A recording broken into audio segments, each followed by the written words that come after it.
pues pasamos a la ponencia que tenemos hoy, que es precisamente pues, de uno de los investigadores jóvenes y prometedores que hay ahora mismo en el ámbito nuestro, ¿no? Sabéis que el programa que hacemos cada año, que son 8 sesiones de octubre a mayo, procuramos que haya gente más mayor y gente más joven. Y entonces, pues, los que participan, pues, están pensados con ese criterio, ¿no? Para que haya de las dos cosas y esa mezcla yo creo que es buena y productiva, ¿no? Entonces, pues, hoy le toca a Josué Campa, de México, que está empezando ahora su tesis doctoral, ya hizo la maestría y ahora pues está empezando su tesis doctoral en la misma línea que lleva ya tiempo trabajando. Para hoy el tema que he elegido es el papel de los fluidos en las causas físicas y metafísicas de la vida, de Leibniz a Monet Chevalier de Lamarck. Ese es el tema que hoy va a tratar y bueno, pues cuando quieras, Josué, puedes empezar. Sí, muchas gracias, Juan. Eh,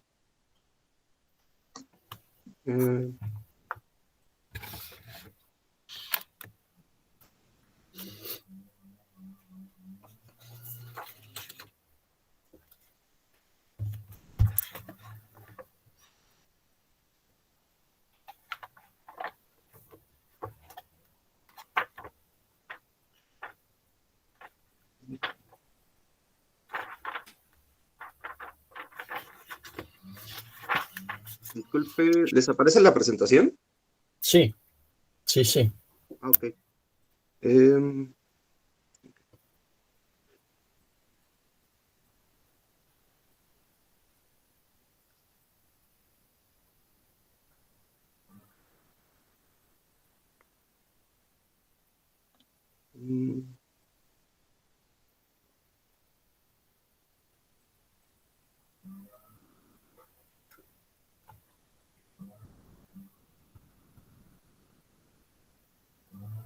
Listo.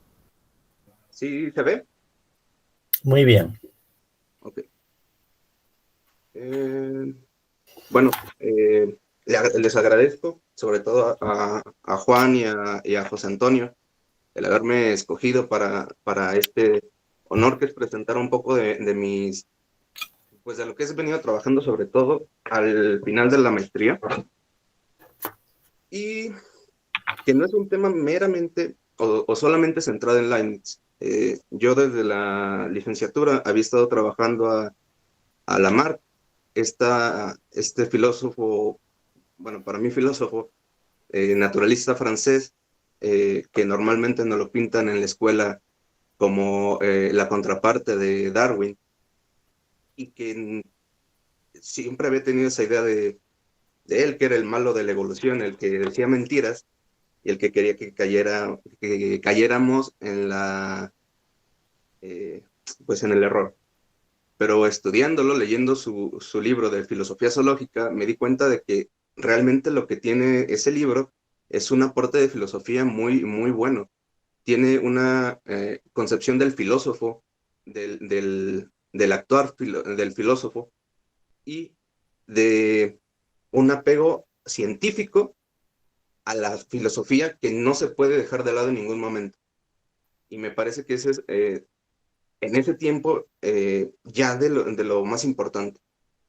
Entonces, bueno, pues presentar los fluidos en las causas físicas y metafísicas de la vida, eh, es la parte final de la filosofía zoológica, y encontramos en este punto eh, la búsqueda del origen, una búsqueda de origen que no se presenta en Darwin y que tiene cierta intención de encontrar eh, las causas últimas, el punto último donde se dio la vida. Y bueno, como veremos, a Lamarck le parece muy difícil encontrarlo, pero se apega a las condiciones físicas. Este apego a las condiciones físicas le hace pues bueno, lo hace caer dentro del mecanismo, el monismo mecanicista. Así lo considera Haeckel, que hace la introducción en español. Bueno, la introducción que se tradujo a español. Y a mí realmente nunca me pareció que, que sea mecanicista. Sí tiene nociones empiristas muy fuertes. Tiene se apega a dos metodologías. Una dicotómica, que es la influencia de los fluidos sobre los sólidos, y lo que él llama el método natural, que es observar en la naturaleza y hablar de lo que ve, hablar de lo que realmente puede percibir o justificar científicamente.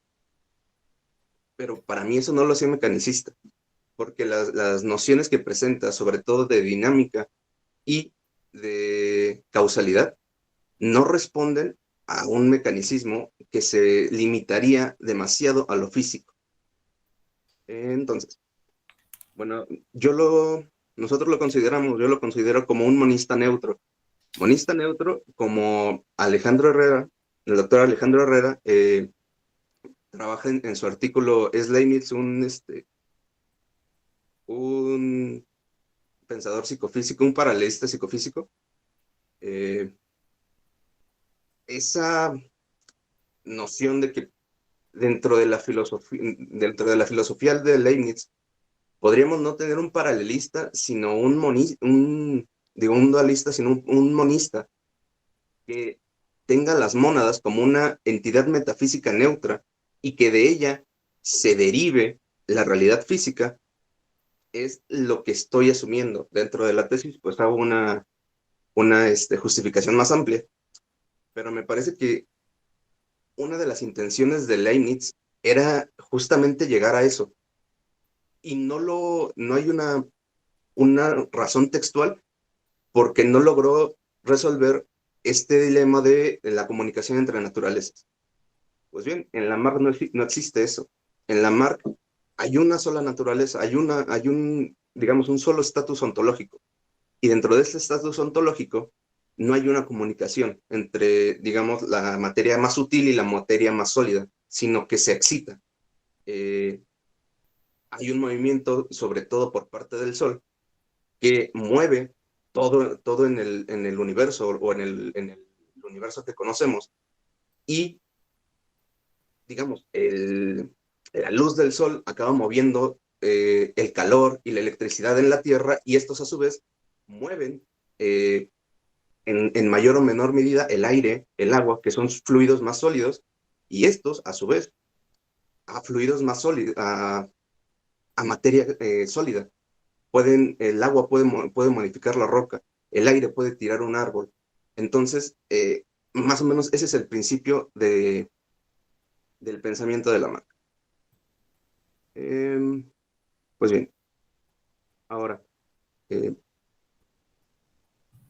bueno, aquí lo consideramos como un empirista racionalista. Me parece que el empirismo racionalista que me saca un poco de la manga, es la forma en que Leibniz se puede llegar a acercar a este monismo neutro. Es un estudio empírico y sobre la empiria ya poder hacer un estudio más racional en el que podemos tener ciertas libertades, pero apegándonos a los principios filosóficos. Y bien, nosotros, bueno, considero que Lamarck está dentro de este ámbito, porque además del apego a los estudios empíricos, podemos extraer de él explicaciones metafísicas, las cuales están apegadas al pensamiento leibniziano. Celso ha presentado textos sobre la influencia de Leibniz en la ilustración. Yo tuve la oportunidad en Brasil, en el congreso de Leibniz que tuvimos en Brasil, de presentar algo similar. Me parece que Manuel Luna también presentó un texto entre Darwin y Leibniz que habla de lo mismo. Entonces, pues bueno, ahí hay una influencia, y esta influencia sí es factible verlo, y es lo que voy a tratar de presentar. Sobre todo en estas nociones que anoto aquí, la dinámica que considera la igualdad causa-efecto, que es distinta a el mecanicismo en el que se hablaría de una acción-reacción. Más adelante me adentraré en eso. También en la noción de fuerza, en distintos niveles, tal como Leibniz tenía una fuerza activa, una fuerza primitiva, una fuerza pasiva. En la Mach también podemos encontrar eso, una fuerza general, una fuerza excitadora, pero todo este tipo de fuerza está justamente,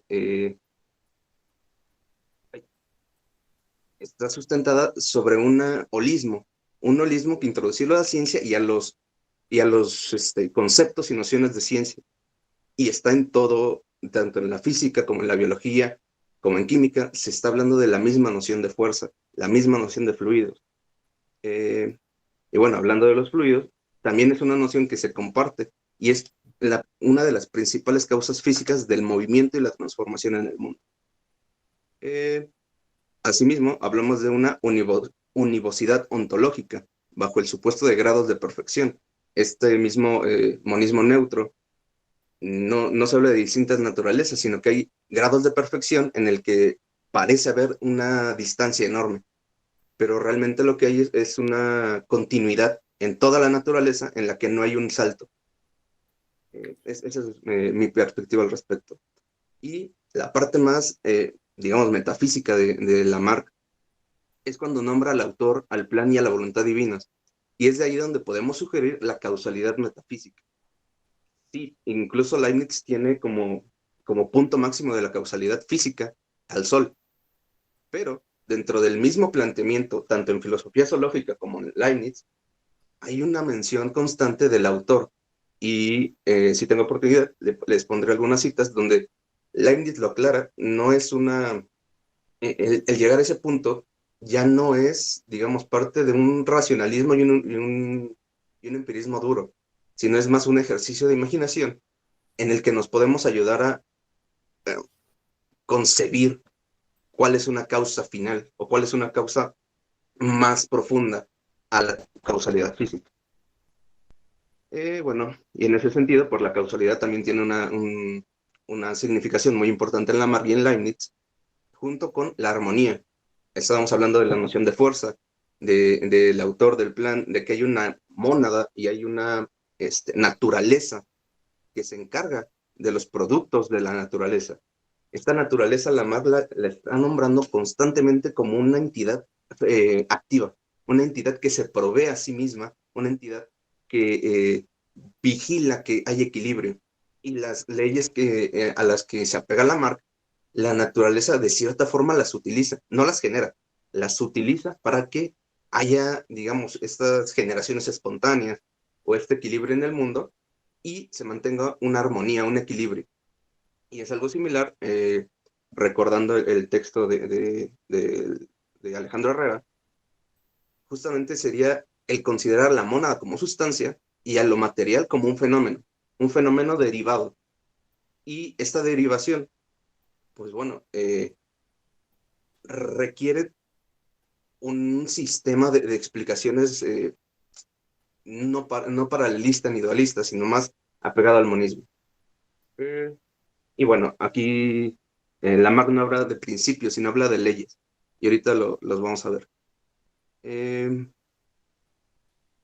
Pero la cuestión es que se apega a estas axiomas universales en los que se puede llegar a definir la generalidad, pero hay diferentes grados de gestión. Ahorita igual lo voy a exponer. Y bueno, un ideal de explicación científica, que es básicamente la ciencia pegada a la filosofía, que haciendo una comparación entre Lamarck y Darwin, Lamarck sí se esfuerza mucho por hacerlo notar. Darwin es digamos, cita, pone referencias, pero no se esfuerza tanto en tratar de justificar cierta ontología en el mundo o cierto orden, más allá de lo físico. Bueno, aquí los principios leibnizianos que utiliza no están desarrollados aquí, pero más o menos podemos darnos una idea con esto. El principio de continuidad, pues es que la naturaleza no da saltos. Eso está presente en la filosofía zoológica. El principio de igualdad de causa y efecto es de los más interesantes porque es uno de los que diferencia a Lamarck del mecanicismo.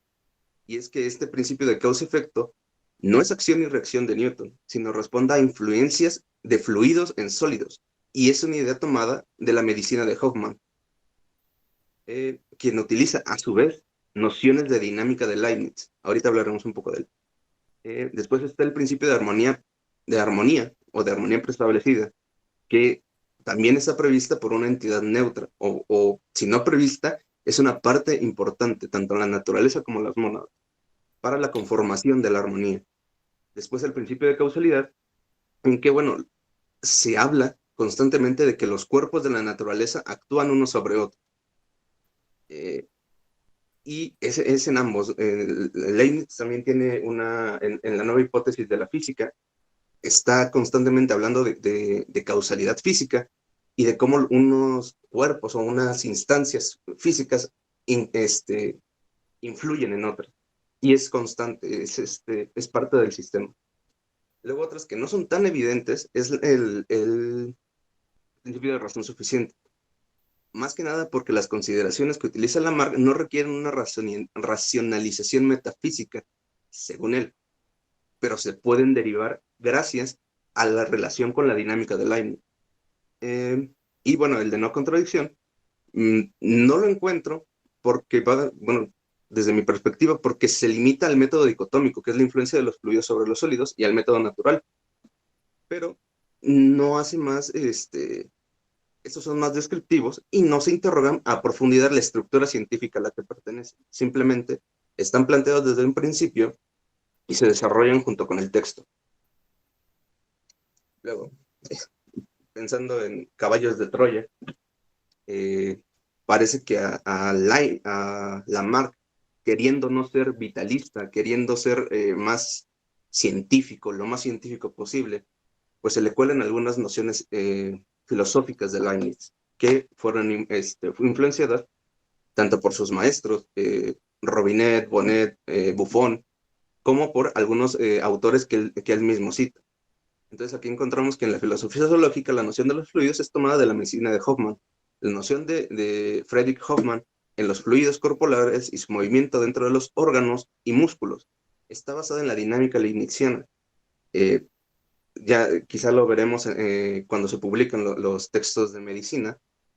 Hay este holismo y esta estructura general de la ciencia que permite hablar de la misma fuerza en el espacio, en la tierra, que utiliza un carro, o la fuerza que da un río, es la misma que podemos encontrar en cómo fluye la sangre por las venas, o cómo hay impulsos eléctricos dentro del cuerpo, porque todos ellos son fluidos y forman parte de una dinámica, porque lo que los mueve es la fuerza. Entonces, pues esta idea se le cuela a Leibniz, a Lamarck, y André Pichot, que es el comentarista de la filosofía zoológica en la versión francesa, nos dice: Lamarck, por tanto, reafirma contra el vitalismo la posibilidad de una explicación puramente física, la concepción biológica fluídica, así como la distinción entre dos tipos de fluidos, sutiles y espesos. Si habrá sido esbozada en el siglo XVIII por Hoffmann, un médico que había intentado aplicar la dinámica leibniziana a la explicación de los seres vivos, corregir lo que el animal-máquina cartesiano era demasiado inerte. Dentro de esta noción dinámica y noción de la importancia o el papel de la naturaleza dentro de la naturaleza de esta entidad metafísica de la que les estoy hablando, dentro de los productos de la naturaleza bruta que conocemos, está la noción de armonía a partir de la noción de fuerza y el hecho de que ésta mueva los fluidos a través de los sólidos. Me parece que esta filosofía es muy, de repente, puede ser muy vivencial, podemos sacar muchos ejemplos. Y en este punto el que me gusta es la forma en que el agua puede erosionar la tierra. Me pongo en los zapatos de Lamarck y me parece que ahí hay un sustento empírico que puedo demostrar, que puedo compartir y que va a ser evidente a los demás. Entonces, aunque normalmente se habla en general de influencia de los movimientos de los fluidos sobre sólidos, me parece que el dirigirnos hacia allá constantemente y sin problema es parte importante de este tipo de filosofía. Y bueno, pues también se resalta el holismo, como les venía comentando, que me parece más propio de la reestructuración de la ciencia de Leibniz, como el último gran pensador y que quiso hacer la reestructuración que, digamos, inició Descartes en la modernidad, a diferencia del mecanicismo materialista y el reduccionismo newtoniano, que sí, habla de de acción y reacción, pero que dentro de los problemas ontoepistemológicos que presenta el mecanicismo, no permite adecuadamente acercarnos a el pensamiento de una ciencia o una noción de fuerza, por ejemplo, en que todas las instancias científicas puedan ser utilizadas. Entonces, eh,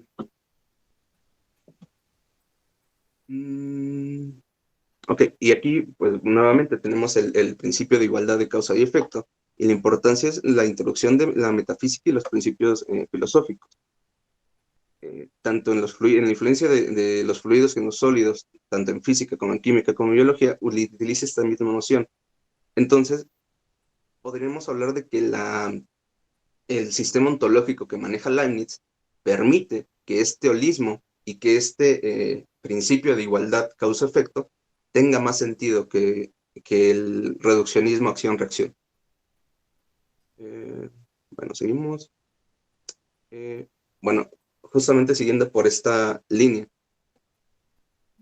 encontramos en una cita de Lamarck que en efecto es fácil percibir que en un cuerpo organizado esta fuerza general o excitatriz de la que hablo regula su acción en cada uno de los órganos de este cuerpo, que pone todas las acciones en armonía como resultado de la conexión de estos órganos, que repare en todas partes con tal de que conserve su integridad las alteraciones que la primera causa hubiera operado, que aprovechan los cambios que se hacen en los fluidos compuestos y en movimiento para tomar entre estos fluidos las materias asimiladas que allí se encuentran y fijarlas donde deben estar.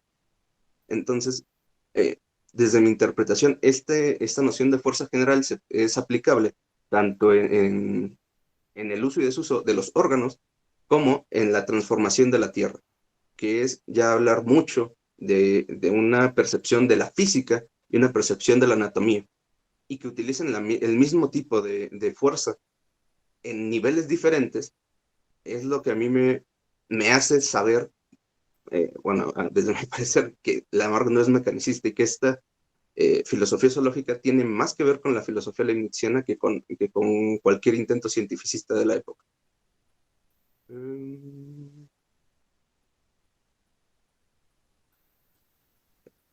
Y bueno, nuevamente, es de suma importancia que la noción de dinámica por la fuerza mueve los fluidos al influir en los sólidos.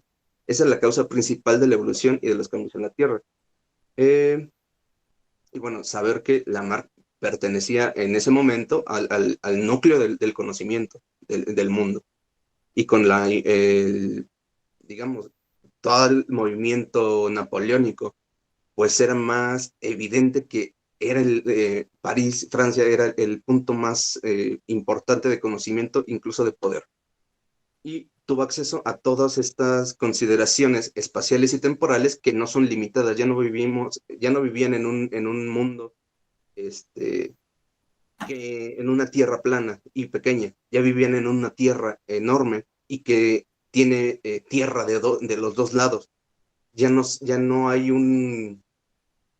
una noción del Sol a la Tierra o que la Tierra es el centro, sino que sabemos que ya el universo es mucho más amplio.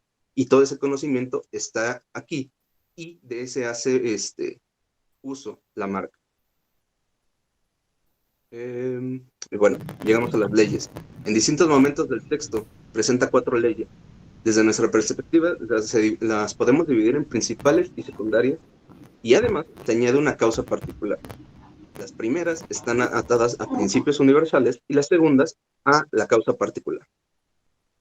Pues bien, la ley constante de la naturaleza o el movimiento es la ley, digamos, la gran ley, la que opera siempre uniformemente y tiende sin cesar a componer gradualmente el plan de organización de los animales.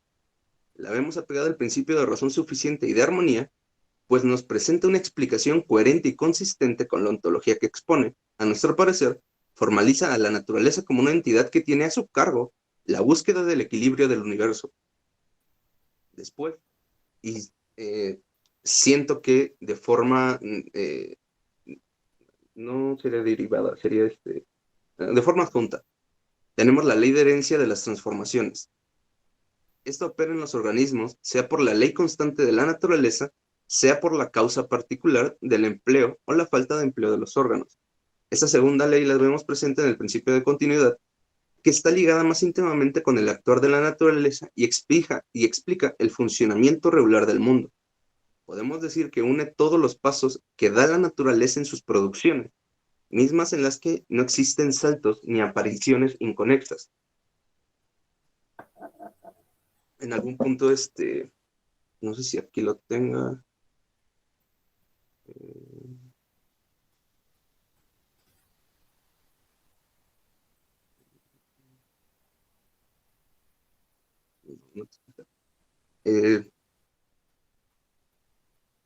Esta es llevarlo, para mí, el comienzo de llevar las leyes universales o principios universales a causas particulares.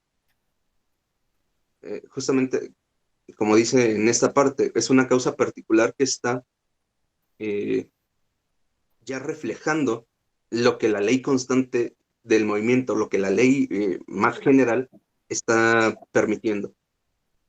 Después tenemos la causa particular y es referida al uso y al desuso de los órganos. Esta acción surge como respuesta de los animales para contrarrestar la dificultad del ambiente, lo que vemos en la filosofía zoológica como influencia del ambiente, como los hábitos o la influencia de la moral sobre lo físico, en una situación empírica causal. De hecho, es la forma de explicar los efectos provocados por las leyes primarias, pero enfocado al estudio de los animales y la evolución, aunque sospechamos que puede aplicarse a otros campos de estudio a través de la procuración del holismo. Y después tenemos la primera y segunda ley, entran dentro de las leyes secundarias, y bueno, la primera básicamente habla de cómo se generan nuevos órganos o una transformación a más, y la segunda, cómo esta adquisición o este deje de movimiento o de uso genera la desaparición. Y bueno, en un principio podemos darnos cuenta que estas leyes explican el comportamiento regular que se obtiene tras la aparición de las primeras leyes, reflejando completamente en los seres vivos. Bueno, me parece que esa parte es más clara. Entonces, desde nuestra perspectiva, señalan las consecuencias, más o menos regulares del cambio de hábitos entre los seres vivos a partir de las circunstancias a las que se enfrentan. Si las primeras leyes no resultan más generales, en tanto que son universales, estas secundarias nos muestran una dimensión más específica, directamente su funcionamiento en los órganos a partir de la causa particular del uso y desuso, así como ampliar un poco la explicación del cómo pertenecen los cambios hereditarios, o mejor dicho, cómo se heredan las modificaciones sugeridas del uso y desuso. Pues bien, sí, aquí está. Desde esa perspectiva leibniziana, los principios universales aplicados a causas particulares, que es algo que también se encuentra en Leibniz constantemente. Y aquí nombramos el papel de la naturaleza en su hacer adquirir o hacer conservar. Pues, digamos, aunque no habla de entidades neutras ni nada, la función que le da y que en cierto punto también las distingue con una naturaleza con N mayúscula, y de repente a la naturaleza bruta como con N minúscula o referida como productos de la naturaleza, a mí me hace pensar que estamos cerca de concebir un monismo neutro como el doctor Alejandro Herrera propone. Bien, ya entrando sobre la influencia de los fluidos sobre los sólidos, tenemos dos tipos, los contenibles y los incontenibles. Los contenibles, pues, es el aire, los gases, el agua. La naturaleza de los fluidos que podemos contener, digamos, que podemos meter en un frasco. Y están los incontenibles, que es el calórico y la electricidad, principalmente en el pensamiento de Lamarck. ¿Por qué bueno, más adelante diré por qué me parece que los elige, pero a estos incontenibles también debemos añadir el éter, la gravedad, el magnetismo, la luz, la energía, por lo menos, que son, digamos, tradicionalmente los concebidos como fluidos sutiles. Y aquí es donde me llama más la atención que incluso ahora se llega a tomar a la energía como un flujo. Y en tanto que causa física, llegamos a entender a la luz como provocadora de energía.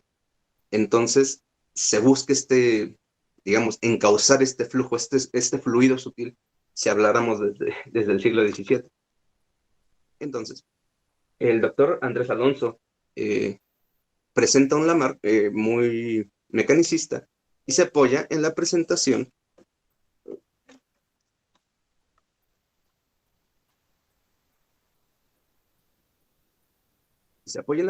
del cuerpo orgánico y en la visión mecanicista del movimiento de los fluidos como un fenómeno netamente físico. Pero para nosotros, junto con el holismo y la fuerza general, nos parece que debe coincidir con la idea de univocidad ontológica del mundo para armonizar aspectos concretos y abstractos de este, y justamente que no parezcan limitaciones teóricas como del mecanicismo, que es pues no poder, digamos, el problema de no plantear una ontología en la física de Newton nos limita, aunque estén correctos los números, a no poder medir el movimiento de un asteroide como lo hacemos con el movimiento quizá de un carro. Sale de nuestra capacidad. Entonces, si no hay una ontología ya planteada, estas resoluciones suelen ser consideradas inadecuadas. No hablamos de correcto e incorrecto, sino inadecuado en el planteamiento ontoepistemológico.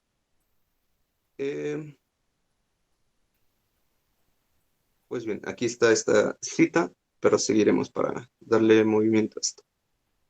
Bueno, llegamos a bueno, tal vez valga la pena.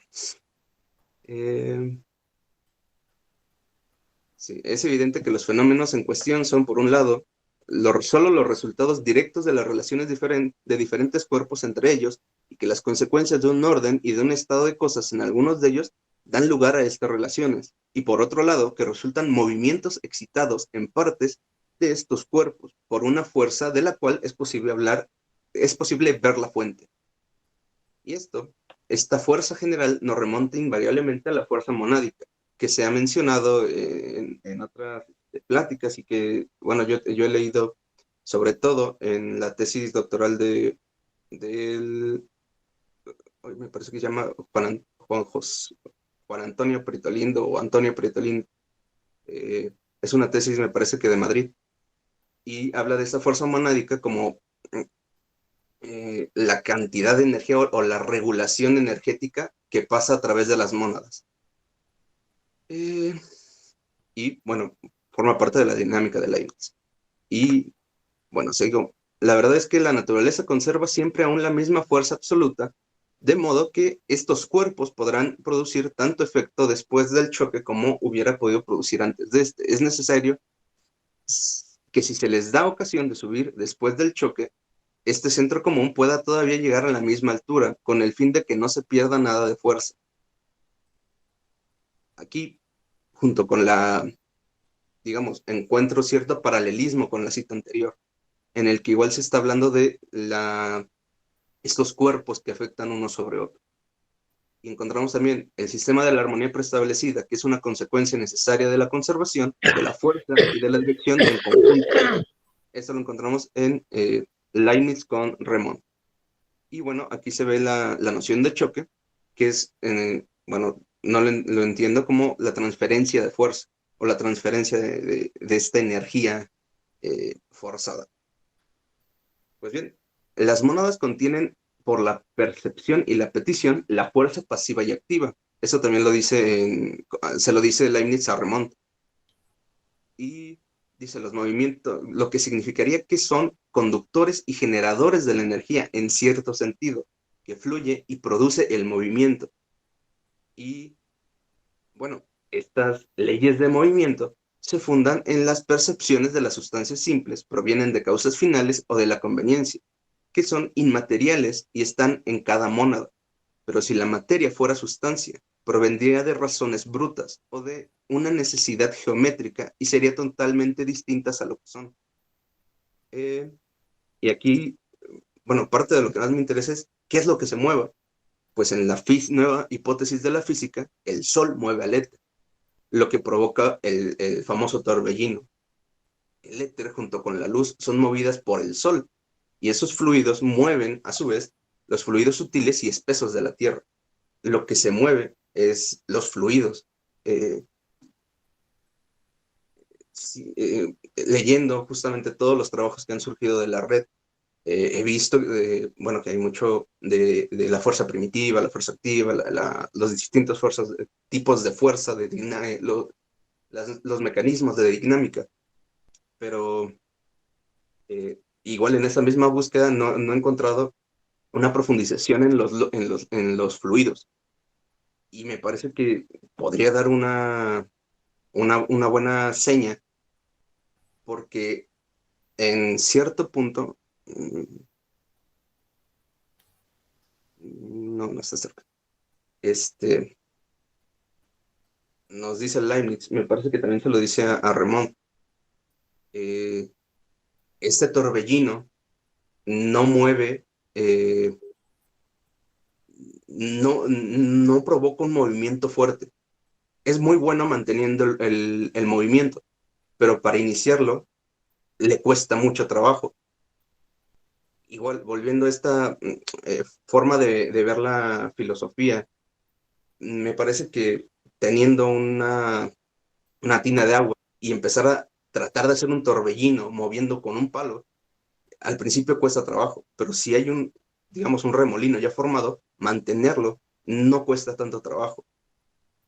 Si pensamos que esta energía, esta fuerza surge o pasa por las mónadas, mover un cuerpo me parece que es muy difícil, pero mover un fluido sólido, un fluido sutil, tal como el éter, pues es mucho más factible, y más pensando en la causalidad que están aquí señalando, que no es que el éter empiece a mover los cuerpos, sino que su influencia en los sólidos o en otros fluidos más concretos, más espesos, provoca el movimiento. Y, digamos, esa idea a mí me parece muy interesante. Sí. Bueno, tanto la noción lamarckiana de fuerza como la noción de fuerza en Leibniz están relacionadas con la armonía del sistema. Para Lamarck, la naturaleza es quien de cierta forma utiliza esta fuerza para mantener el equilibrio en el mundo. Para Leibniz y la teoría del monismo neutro, la mónada sustenta su función, de alguna forma, para dar paso a la armonía o la tendencia al equilibrio. Y aquí encontramos esta cita: la naturaleza no solo conserva la misma fuerza, sino también la misma dirección total en las leyes del movimiento. No habría creído que el alma puede cambiar la dirección más fácilmente que la fuerza de los cuerpos, y habría ido todo derecho al sistema de la armonía preestablecida, que es una consecuencia necesaria de la conservación de la fuerza y la dirección en conjunto. Pues bien, consideramos que este holismo científico en Lamarck requiere un uso del racionalismo, o por lo menos de una postura ontológica, que le permite incluir consideraciones metafísicas, teológicas, ontológicas, de forma adecuada, que es básicamente lo que he intentado en la parte final de la tesis. Este mecanismo materialista no nos parece suficiente por las siguientes razones, ¿no? El movimiento de los fluidos, especialmente de los sutiles, no responde solamente a una realidad física captable. Porque después del Sol, nosotros quiero ir hacia digamos, una causalidad más profunda. Y esto se refleja en el punto 2, que es cuando incluimos el autor, el plan, la voluntad o la sabiduría divina. No es tan, digamos, no es una causalidad tan fuerte, pero sí es una posible. Y no es una digamos, que sea una aberración en el sistema, sino que como es tantas veces planteado que existe un autor, que se sigue un plan, que hay cierta voluntad, que podemos apreciar voluntad o todas esas circunstancias, pues hacer un poco más de trabajo reflexivo no viene mal, siempre y cuando bueno, considero que para Lamarck y Darwin y Leibniz, siempre y cuando se haya dejado la parte empírica como es, tal lo que ves en la naturaleza. Ya después podemos, digamos, desvariar bajo limitaciones de principios y leyes, pero no se perdería una cuestión científica. Y dentro de esta perspectiva de la ciencia de Lamarck, me parece que es muy, muy, muy asequible seguir con una continuidad leibniziana que tanto en la dinámica como en otras cuestiones, como podrían ser las teológicas o las ontológicas, colindan para mí perfectamente. Y bueno, seguimos.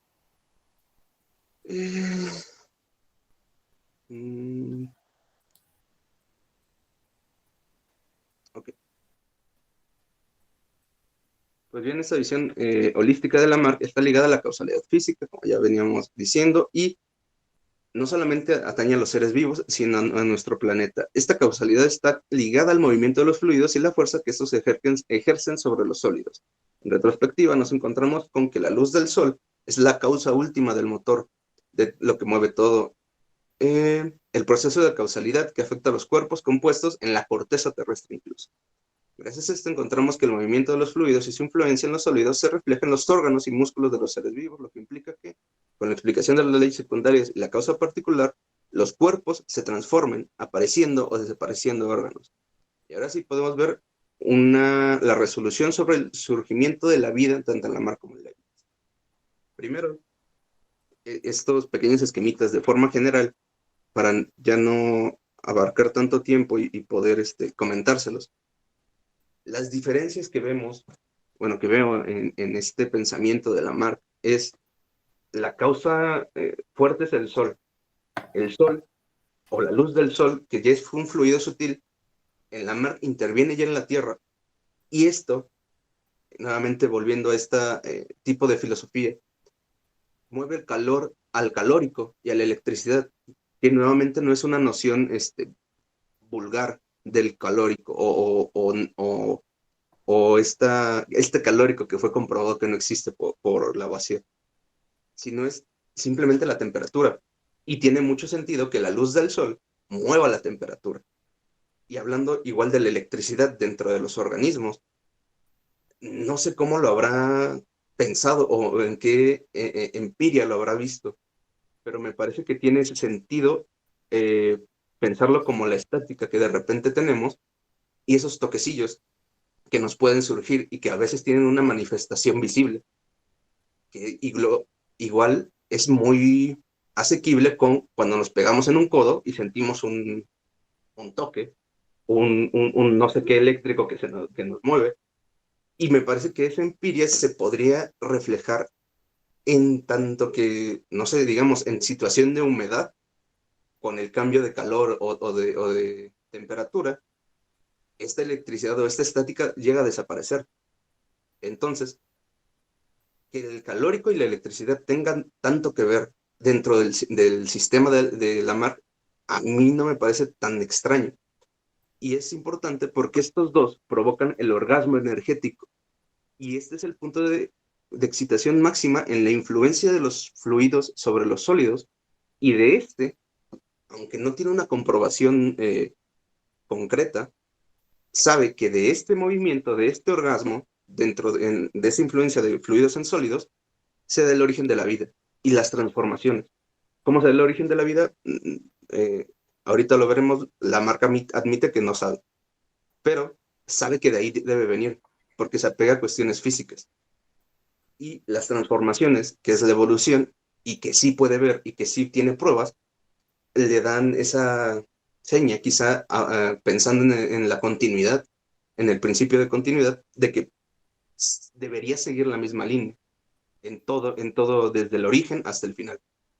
Y bueno, en Leibniz vemos que podría resumirse de forma muy similar. El sol como fuerza mueve el éter y la luz hacia la Tierra. Y en esta relación se crean las burbujas que vienen en la nueva hipótesis de la física. Y es igual, un punto máximo de excitación de la influencia de los sólidos sobre de los fluidos sobre los sólidos. Y surgen de ello las transformaciones.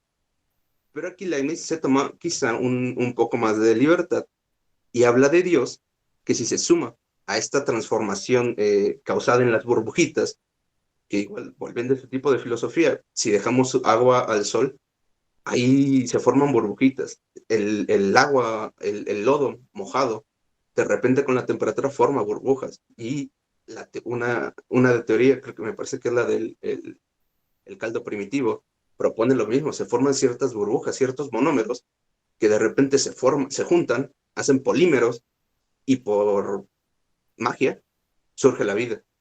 Pero aquí Leibniz, dentro de su planteamiento y su sistema, sin problema puede decir que Dios interviene para que surja el origen de la vida.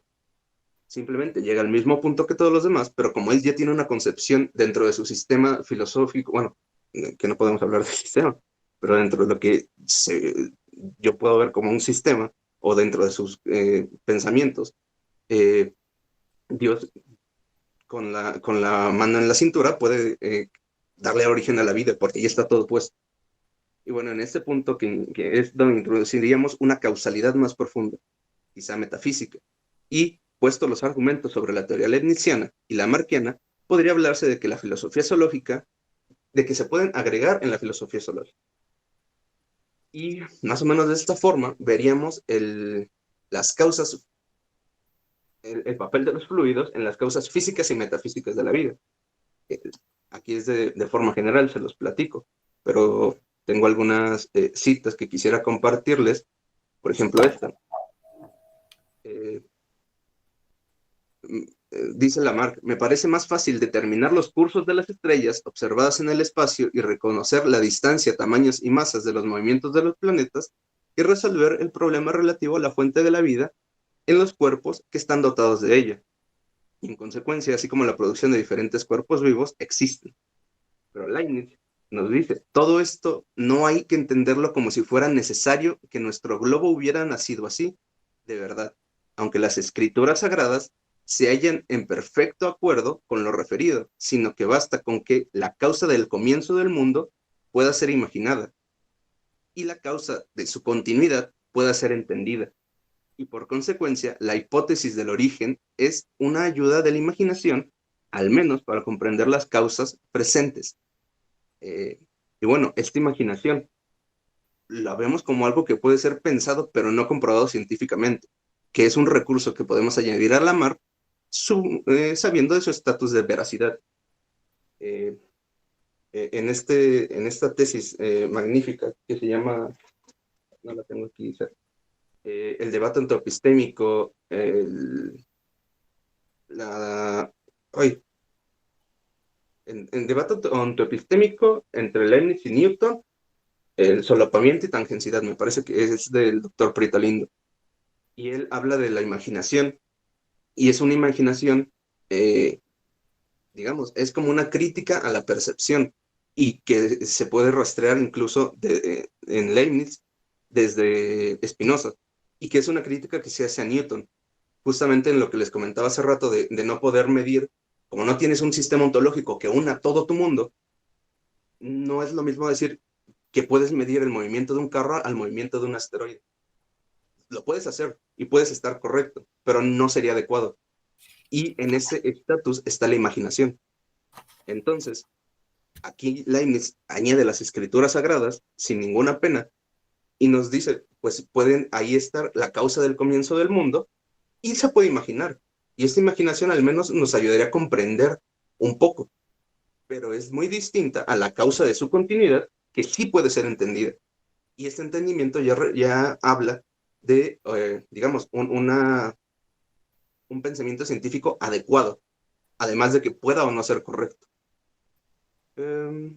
Otra que quería compartirles. Mm,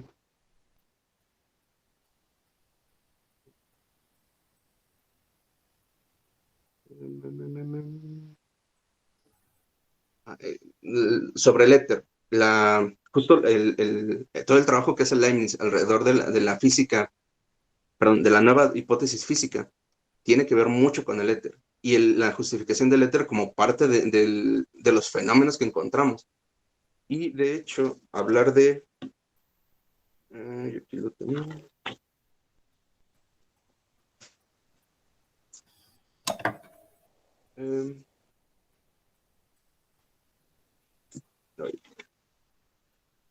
Bueno, de esta fuerza capaz de corromper, de generar, de componer, de descomponer, etc. Y esta fuerza, como, digamos, no es no es un ente invisible, sino que esta fuerza se manifiesta moviendo el éter, moviendo los demás fluidos. Y en la nueva hipótesis me parece que Leibniz le da sentido a esta noción de fuerza y a qué está moviendo y cómo está actuando dentro de todo el sistema solar, el globo terrestre, el globo solar, etc. Y bueno, sí, aquí, justo en la cita de las burbujas, nuevamente retomando para terminar con lo del el origen de la vida. Y vemos que de modo que la mayor parte de la materia reunida en el fondo dará origen a la Tierra, el agua flotará por encima, el aire descenderá, el éter que se ha introducido, este es quizá aquel espíritu del Señor que se cernía sobre las aguas y las dirigía, haciendo precipitar de ellas por ventilación las más densas, sublimando las más ligeras, y por cuya eliminación todas las cosas son reducidas al polvo inherente, incoherente, muerto. Penetrará todas las cosas de su interior y será recogido por doquier en burbujas, formadas como por fusión, por el conato recto de lo que se sale y lo que entra, y por el conato circular de lo que recoge el éter movido. Y después encontramos, en aquel movimiento universal, en nuestro globo de tierra, agua y aire, más bien que de las figuras de los átomos o de las variables de partículas y de los torbellinos, es de donde las cosas deben ser explicadas. En principio, pues, a partir del ardor del fluido y de la fusión causada por la luz y el calor, se originan innumerables burbujas de diverso tamaño y densidad. Así cada vez, pues, lo más sutil se esfuerza por penetrar en lo denso, aunque hay algo que ofrece resistencia. Lo denso es transformado en determinadas burbujas cóncavas y de este modo tiene lugar el movimiento interno de las partes y en consecuencia la consistencia o cohesión, lo que es fácil deducir especialmente en aquellos primeros principios y abstractos. Y aquí vemos esta noción de Leibniz comparada un poco con la noción de orgasmo. El orgasmo que resulta de este estado de cosas de las partes se mantiene allí durante la duración de la vida con tanta mayor energía cuanto que las partes que lo experimentan tienen disposición y naturaleza que se encuentran favorables a él y que tienen más flexibilidad y son menos secos, que algunos fisiólogos modernos han considerado como una especie de sensibilidad, que todos son al mismo tiempo sensibles e irritables. Esto, como digamos, como la mónada es el ser vivo más simple. Es simplemente, digamos, lo que diríamos un protozoario. Y esto solamente parece tener sensibilidad, pero lo que tiene es irritabilidad. Es decir, su ambiente lo puede afectar y esta afectación hace que se mueva. Esa es como la noción más básica o más simple del ser vivo. Y bueno, recordar que el orgasmo es producido por la influencia de los fluidos sutiles, el calórico y la electricidad sobre lo sólido. Y terminar con esto. Pues bien, estas burbujas son las semillas de las cosas, la urdidumbre de las especies, los receptáculos del éter, la base de los cuerpos, la causa de la consistencia y el fundamento de una tan gran variedad como la admiramos en las cosas, y de un tan gran ímpetu como lo admiramos en los movimientos. Si estas burbujas viniesen a faltar, todo sería como arena sin cal y éter, expulsado por la rotación de los cuerpos densos, sería dispersado y dejaría nuestra tierra como muerta y condenada. Y en la mar encontramos estos cuerpecillos que solo parecen ser puntos animados o móviles, se nutren de la absorción y de la inhibición continua, me parece que decía. y, sin duda, se animan por la influencia de los sutiles fluidos ambientales, como el calórico y la electricidad, que sí excitan en ellos los movimientos que constituyen la vida. Y, bueno, aunque tengo algunas más, pero me parece que ya sería suficiente con esto. Quizá dejar este pensamiento de Leibniz al respecto del mecanicismo, en que eh, nos dice, pero cuando busqué las razones últimas del mecanicismo y de las mismas leyes del movimiento, quedé totalmente sorprendido al ver que era imposible encontrarlas en las matemáticas y que era preciso volver a la metafísica.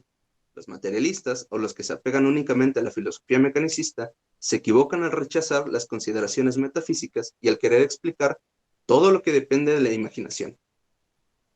Y pues bueno, ahí sería todo de mi parte, dejando este lindo pensamiento en que quizá podría hablar más, con más seguridad de que Lamarck no es mecanicista, porque busca muchas más cosas de lo que el mecanicismo le permite.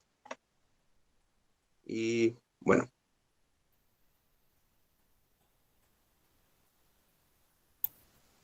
Listo.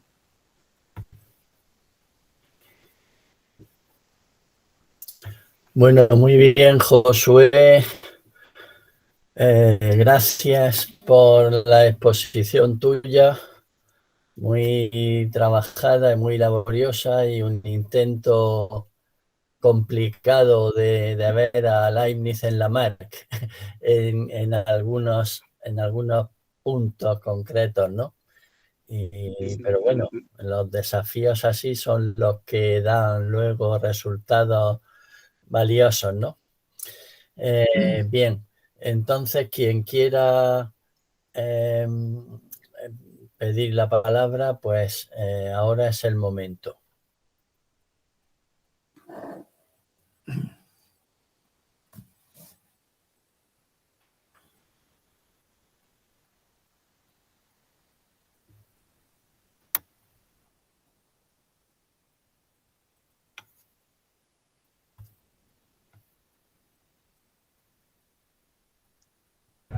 Bueno, yo solo quisiera añadir que sí es un poco arriesgado o quizá insensato el tratar de querer hacer funcionar esto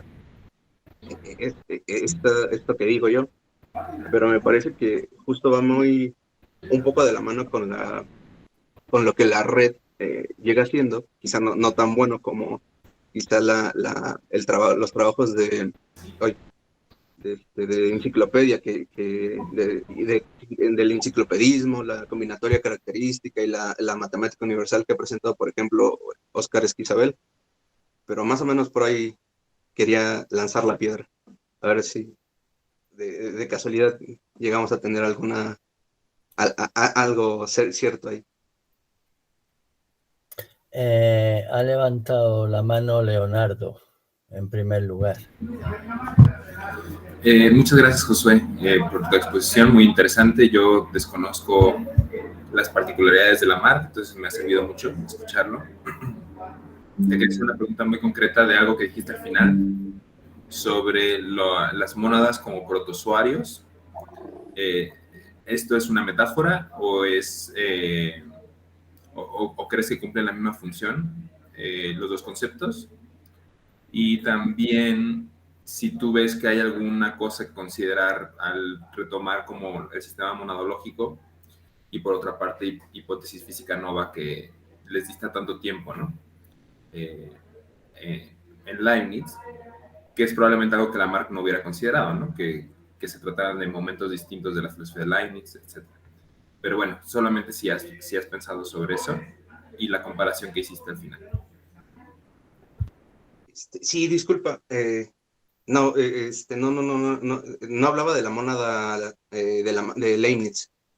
Creo que lo puse, en algún punto decía que para Lamarck, el ser vivo más simple, físico, se llama mónada. Es parte del reino de los infusorios. Es, digamos, una pelotita con corazón o con fluidos dentro. Y dice que esta pelotita es lo que, con la influencia del ambiente y con la leyes, de repente, si sobrevive, dentro de miles de años te puede dar un perro, o te puede dar un oso, o te puede dar un humano. Pero dice que normalmente surgen millones, pero todas mueren. Entonces, por eso conocemos ciertas especies y no miles de millones. Pero sí, ahí era justo la mónada de Lamarck, no la de Leibniz. Sí, perdón. Entonces entendí mal eso. Gracias. Disculpa. Y luego el estado... sí, también justo cuando estaba preparando la presentación me lo preguntaba, porque donde más estoy, digamos, echándole ojo ahorita es en la correspondencia. Y pensar si esa correspondencia salió a la luz o si hay información en la correspondencia que se podría haber filtrado o haber estado en alguna de las actas de Leipzig o así, que hubiesen podido llegar a la Ilustración francesa. Y puedo llegar a pensar que no, pero también, digamos, creo que fue Bonnet el que fue acusado de plagio, de, de copiar la Leibniz. Entonces, quizá esos maestros que tuvo Lamarck sí fueron gente muy, digamos que se adentró mucho al pensamiento de Leibniz en las presentaciones que había, que eran quizá las cartas, algún ensayo. Y quizá ciertas partes de la física nova, tal cual la conocemos, no, pero sí algunas nociones que se hayan colado en algunas actas o en algunas publicaciones sencillas, que sí podrían haber sido obtenidas por estos maestros que encontraron a Leibniz y les gustó mucho. Gracias. Bernardino, tiene la palabra. Sí, yo te agradezco muchísimo la exposición. Para mí Lamarck es un autor muy poco conocido y por consiguiente no me atrevo a decir más cosas. De todas maneras, hay una cuestión que nos ocurre a todos mucho y es cuando tratamos de aproximar a Leibniz a otros autores o un autor a otro, a veces nos olvidamos de aquellos aspectos en los que el segundo no está de acuerdo con el primero. Entonces, si lo tienes a bien, a mí me gustaría que nos contaras algunos pequeños detalles, algunas cosas en las cuales Lamarck no estaría en absoluto de acuerdo con Leibniz. Es decir, has expuesto, en mi opinión, dentro de mi ignorancia, muy bien algunos procesos, diríamos, de semejanza, pero queda ahí todo un poco como revuelto, ¿no? ¿No crees? Entonces, sería bonito, si fuera posible, que nos expusieras 2 o 3 cosas en las cuales Lamarck no habría aceptado el pensamiento de Leibniz. Ok, sí, sí, justamente presenté, digamos, lo que me convenía, pero sí es evidente que Lamarck tiene una noción sí, de ciencia que se apaga la filosofía, pero está eneciado en hacer ciencia y lo que se pueda llegar a considerar ciencia. Y dentro de esa concepción ya científica de donde Newton ganó, la metafísica no entra. Sin embargo, lo que mostraba, lo que ponía esto de que las nociones de dinámica se le cuelan, pero se le cuelan en un intento por eliminar el vitalismo, que podría ser esta relación entre las mónadas y la realidad física. Entonces, no estaría de acuerdo con el vitalismo o con esto presentado como paralelismo o el monismo neutro, tampoco con la noción de alma. No habla Lamarck de alma. En algún punto, hablando del hombre y de los seres más complejos, habla de espíritu. Pero me parece que es más una manifestación de personalidad que lo que se puede llegar a considerar alma. Y bueno, yo lo que hago es interpretar a la naturaleza como una entidad neutra, una entidad metafísica neutra. Pero realmente lo que es textualmente es una entidad física o, digamos, una manifestación física. No habla en ningún momento de una, digamos, lo que podría llegar a ser una mónada. No entra dentro de lo que es ciencia. Entonces me parece que en esos sentidos, sobre todo en los que hablan de cuestiones más abstractas y quizá pegadas a lo tradicional de metafísica y ontología, no se permitiría llegar ahí. Se permitiría bueno, lo que se permite es un empirismo en el que les decía, ve la naturaleza y lo que ve lo describe. Y eso es verdad. Porque, digamos, son los únicos principios, la única información que podemos confiar. Y de esa se permite ya después hablar un poco del origen, de la influencia de los fluidos, nombra varias veces al autor, a su voluntad al plan, pero no es un desarrollo que podremos considerar tradicionalmente metafísico. Y me parece que en eso sería lo que no coincidiría tal cual, y es lo que me parece que por eso no nombra Leibniz, porque nombra de repente a varios autores, sobre todo de su época, pero no menciona a Leibniz, siendo que sí hay una gran influencia de Leibniz en Buffon, que es el maestro de Lamarck, y en Bonnet y en Robinet. Entonces, me parece que esa es la razón por la que no lo cita y los puntos en los que habría desacuerdo. Entonces, Lamarck sería puramente mecanicista. ¿No admitiría una realidad no mecánica?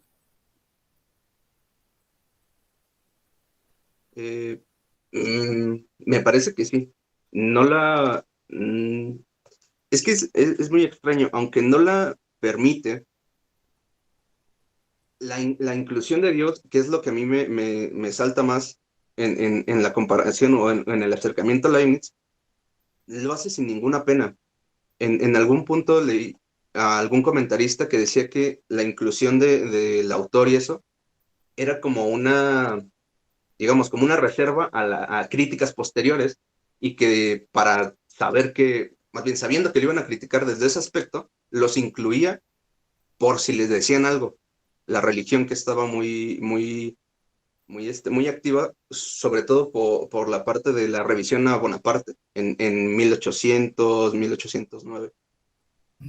Entonces, es extraño que en algún punto no lo permita y sin embargo se da algunas libertades de hablar de esto del autor, etcétera, incluso de hablar de una naturaleza que tiene cierta actividad, pero que no es, digamos, o sea, no es una materia bruta, es una materia casi consciente, porque es regularmente activa y se provee y digamos, se analiza constantemente a ella misma. Entonces, sí diría que quiere ser mecánico, pero su concepción de ciencia no se lo permite. Pero Lamarck no era vitalista, No. ni animista. No. No. Leibniz tampoco. O sí, pero a la vez no, porque Leibniz era estricto mecanicista.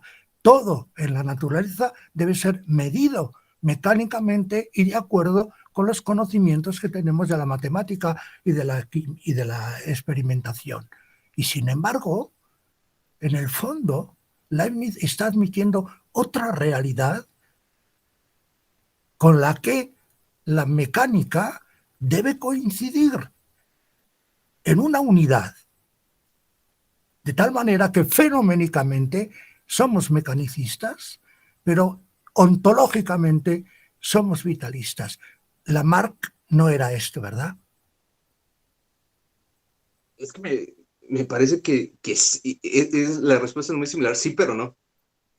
De hecho, no lo puse en la diapositiva, pero hay un profesor que dice que Leibniz era un empirista, un inviolable empirista y un racionalista iconoclasta. De ahí tomo lo de empirista racionalista, que me parece que coincide más con lo que es Lamarck con lo que quería ser Lamarck. Yeah. Vale, muchísimas gracias. Perdona mi sí. insistencia por pura ignorancia de Lamarck. No, muchas gracias.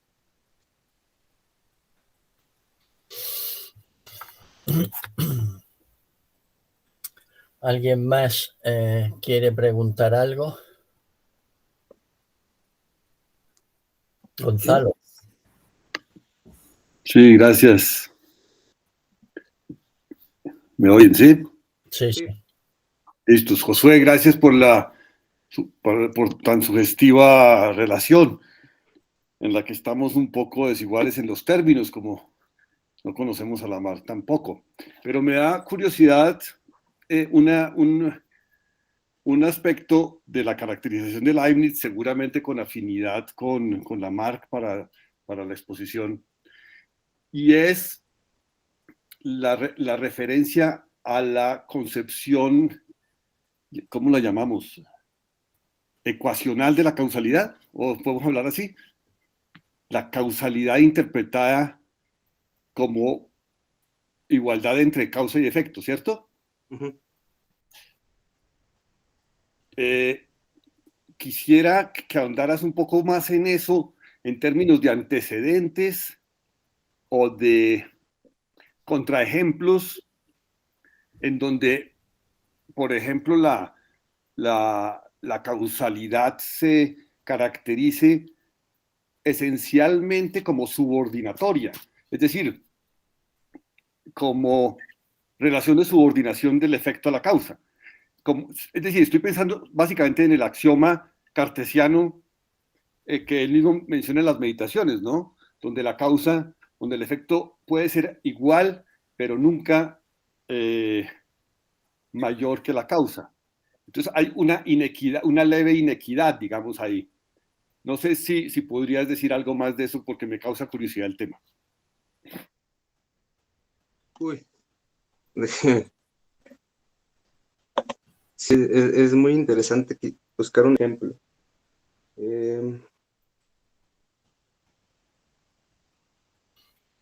A ver si respondo o me acerco. En la nueva hipótesis, el papel del éter y de la luz son impulsadas por el sol. En sí, me parece que es una carta a Ramón. Dice que en algún punto van a dejar de pensar que existen los átomos y vacío y van a dejar que el espacio sea rellenado con un fluido sutilísimo. Y después en la ciencia, en la nueva hipótesis, habla de cómo el sol impulsa dentro de su, digamos, desborde de energía, que es la causa última en estos aspectos, al éter y a la luz. Y en algún punto, me parece que eso sí lo tenía en la presentación, que decía, cuando llega a la Tierra, los fenómenos que provoca se pueden llegar a nombrar como la gravedad o como el magnetismo. A mí no me queda tan claro cómo surge, pero de que tienen una relación causal, me parece que eso sí se podría afirmar. Y en ese sentido, estos que también son considerados fluidos causados por otro, más bien cuyo movimiento fue causado por el Sol, mantendrían de cierto modo esta relación de igualdad. No sé si, bueno, más bien, no sé si al comprobarlo dieran las cuentas o se podría afirmar tan seriamente. Pero de un ejemplo pensado ahorita, como me lo pides, yo pienso que sería más o menos algo así, porque justo después de eso, todos los efectos que provoca la gravedad, el magnetismo, el calor y el éter moviendo el aire, las mareas, la sangre incluso en los músculos, pertenecerían al mismo tipo de, digamos, de fuerza atravesando fluidos sutiles y fluidos concretos. No, muchas ¿Qué gracias. parece?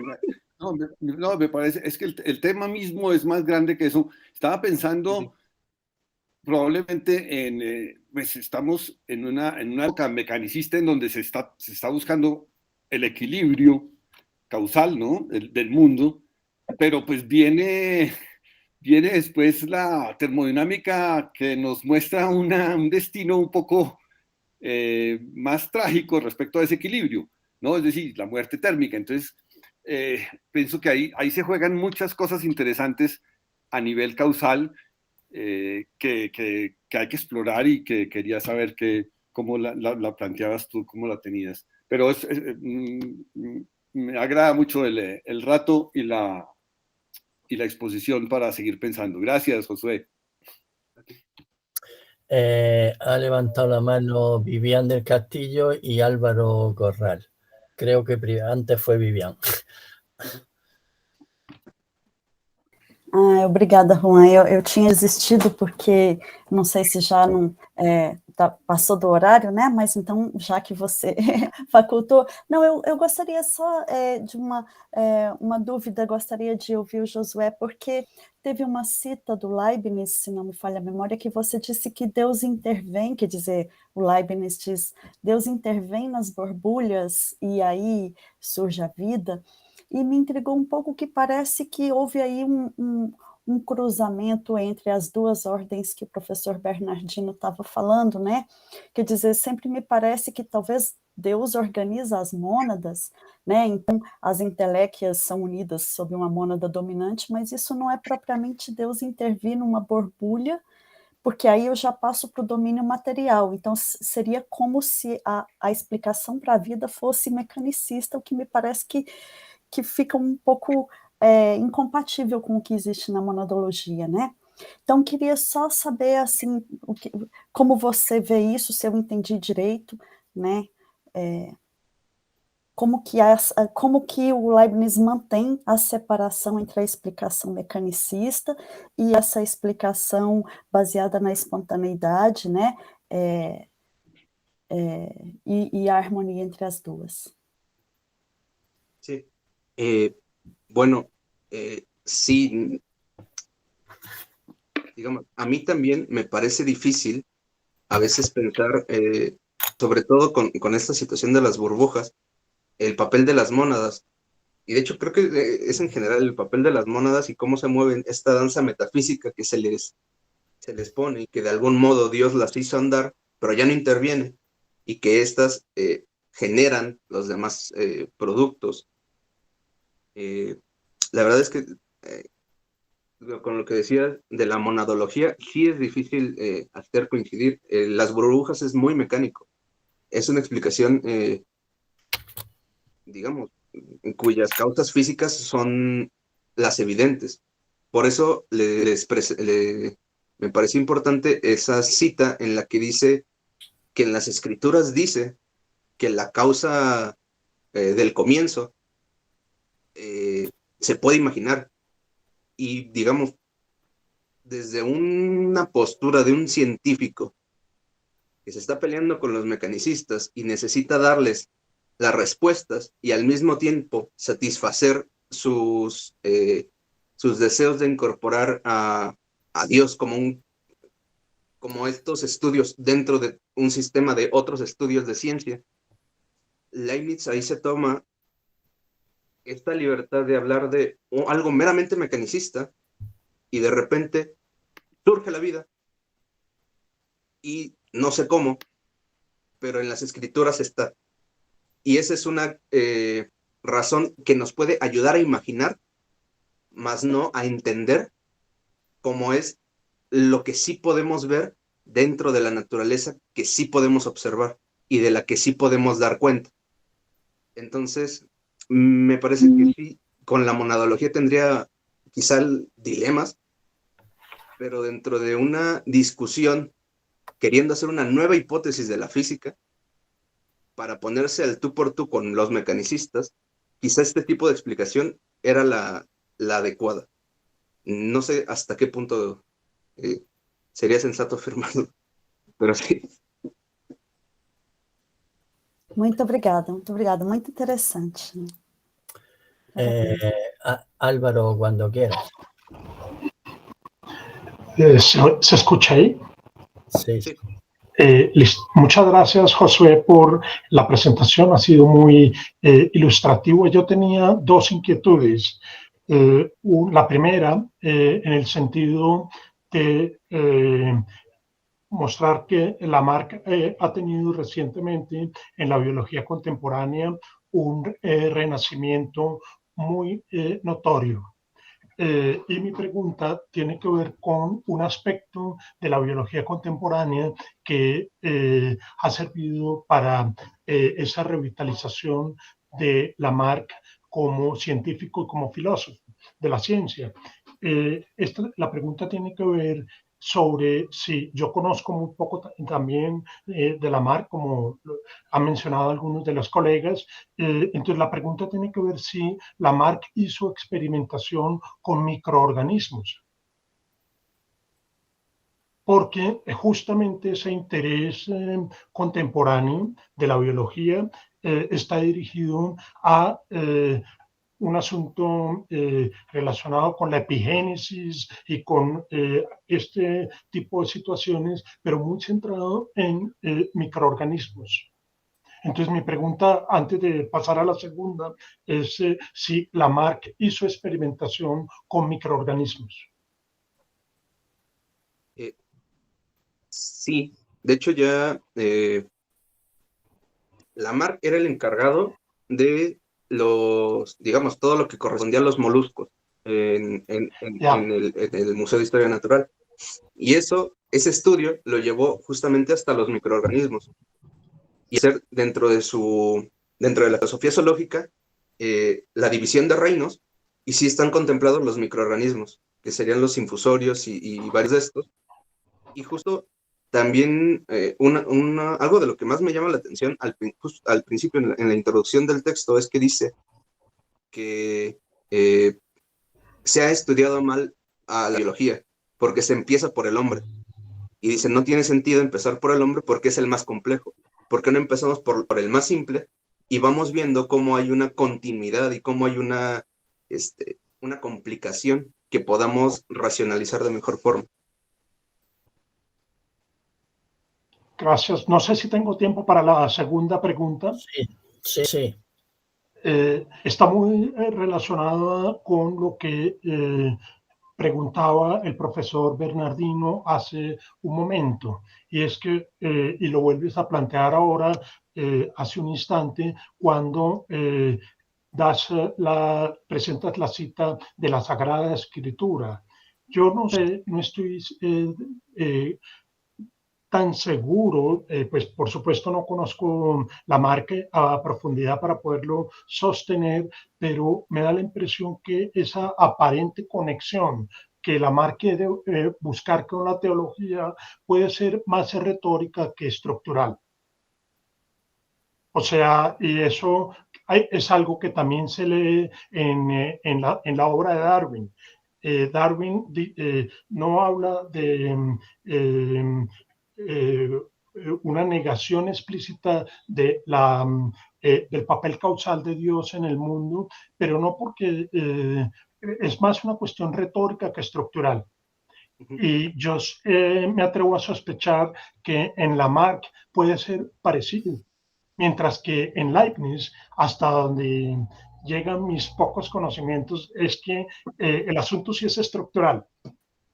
Es decir, Dios juega un papel en el mundo, aun cuando, con la distinción que hace el profesor Bernardino, pero en últimas hay una dimensión teológica estructural que me parece que en el caso de Lamarck queda más en el ámbito de lo retórico. Y esa es una de las razones por las cuales personajes como Cuvier, en el comienzo del siglo XIX, se va a venir lanza en ristre contra Lamarck. Pero me parece que esa es una discusión más de carácter retórico que estructural. No sé qué piensas al respecto.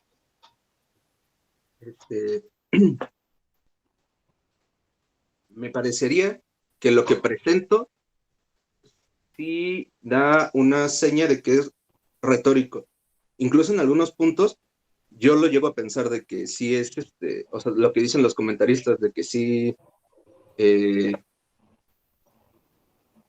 es simplemente para pasar lista de cosas que debe incluir un texto, ¿no? Pero es que hay algunas partes en las que es que me pusiste a pensar, justo en que habla, dice, lo que ve en la naturaleza, más bien, acepta la intervención y la existencia de Dios, siempre y cuando lo que se diga de digamos, Sagradas Escrituras, coincida con lo que estoy viendo en la naturaleza. Es decir, que el método natural que estoy utilizando para la observación y la notación de lo que es realidad, siga las mismas leyes de Dios. Y ya no pensando en el Dios de las Escrituras, sino si existe Dios y pone las leyes, que sean tal como las estamos viendo y que no sea magia solamente. Y me parece que sí podría ir por ese lado. Iba a comentar algo más.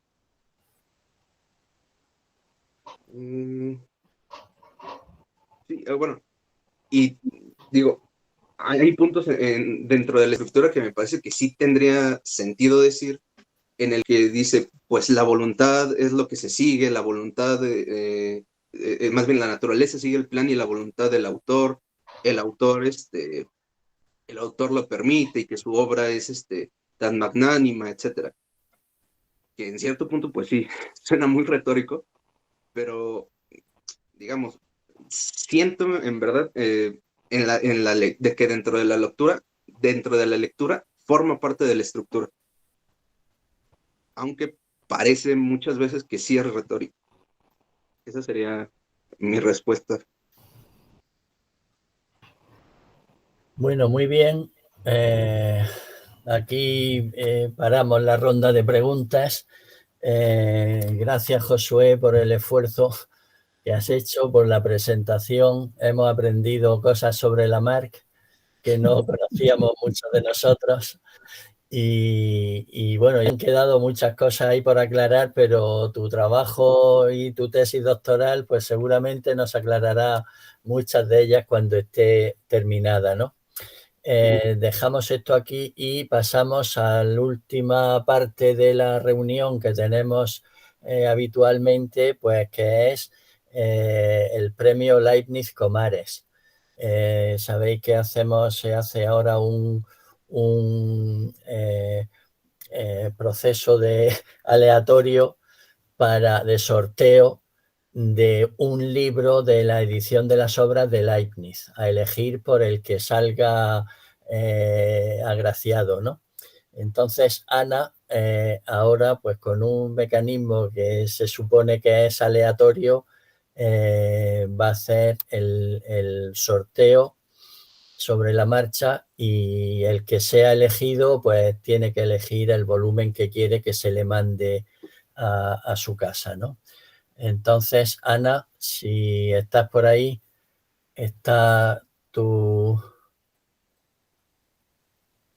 ya tiene ahí la lista de los participantes y ahora, pues, azarosamente o aleatoriamente se sortea y saldrá un elegido.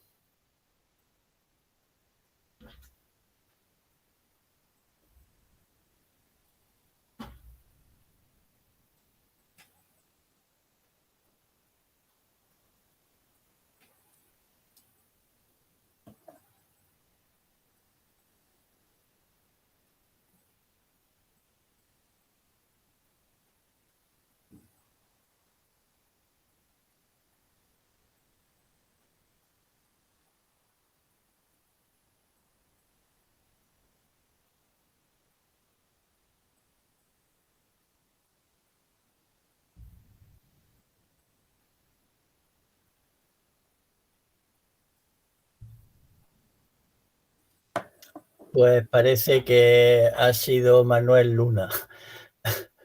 Manuel, estás por ahí, ¿no? Estoy por aquí, sí. Estupendo. Pues entonces, enhorabuena.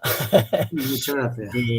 Y entonces puedes elegir un volumen de los que están publicados ya, de las obras de Leibniz, pues alguno que no tengas o vamos, el que tú prefieras y te lo mandamos a casa. ¿Cuál es el último que ha salido? El último ha sido el 15, que es la correspondencia con Wolf y Malebranche y compañía. Estupendo, magnífico. Pues ese volumen. Vale, pues entonces mándanos una dirección de correo postal a Ana Ramírez o a mí y para donde quieras que te mandemos el volumen y mañana mismo o pasado, en los próximos días, te mandamos el volumen. Estupendo, perfecto. El 15. ¿Vale? De acuerdo. Muy bien, pues enhorabuena a Manuel Luna y gracias a Josué Campa por el trabajo que ha hecho y a los demás participantes y asistentes, pues muchas gracias también. Invitaros a seguir colaborando en este seminario donde todos aprendemos y enseñamos y hasta la próxima vez, la próxima reunión que será la correspondiente al mes de abril, la ponencia, la exposición la hará María Ramón Cubels. Y hasta entonces, por lo tanto, y muchas gracias a todos.